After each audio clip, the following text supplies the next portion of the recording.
2021 degree പ്രിലിംസിന് ചോദിച്ച maths question ആണ്. രണ്ട് സംഖ്യകൾ 2:3 എന്ന അനുപാതത്തിലാണ്. ഇവയിൽ ഓരോന്നിൽ നിന്നും 5 കുറച്ചാൽ അവ 3:5 എന്ന അനുപാതത്തിലാവും. എങ്കിൽ ആദ്യത്തെ സംഖ്യ കണ്ടെത്തുക. അപ്പം നമുക്കിവിടെ രണ്ട് അനുപാതങ്ങൾ തന്നിട്ടുണ്ട്. ഏതൊക്കെയാണ്? 2:3യും 3:5. എങ്ങനെയാണ് നമുക്ക് ചെയ്യണമെന്ന് നോക്കാം. ഇവിടെ നമുക്ക് തന്നിരിക്കുന്ന രണ്ട് അനുപാതങ്ങളെയും എഴുതാം. 2:3യും 3:5.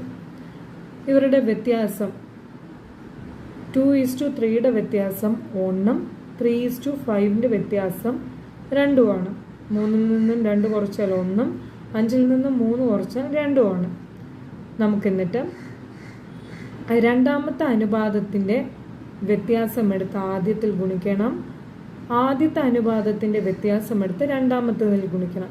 അങ്ങനെ നമ്മൾ ഗുണിക്കുമ്പോൾ 2 × 2 4, 2 × 6 6, 1 × 3 3 തന്നെയാണ്, 1 × 5 5 തന്നെയാണ്. അങ്ങനെ നമുക്ക് വീണ്ടും പുതിയൊരു അനുപാതം കിട്ടിയിരിക്കുകയാണ്. അതിൽ ആദ്യത്തെ അനുപാതത്തിൻ്റെ കൂടെ നമ്മൾ എന്ത് ചെയ്യണം? നമുക്ക് 5 കൊണ്ട് ഗുണിക്കുകയാണെങ്കിൽ നമുക്ക് എന്ത് ചെയ്യും? ആദ്യത്തെ സംഖ്യകൾ ഏതാണെന്ന് കിട്ടും. നമുക്ക് ആദ്യം എങ്ങനെ 4 × 5 20 കിട്ടും, 6 × 5 30 കിട്ടും. അപ്പം ഏതാണ് നമ്മുടെ സംഖ്യ എന്ന് പറയുന്നത്? 20 ആണ്. നമ്മുടെ സംഖ്യ 20 ആണ്.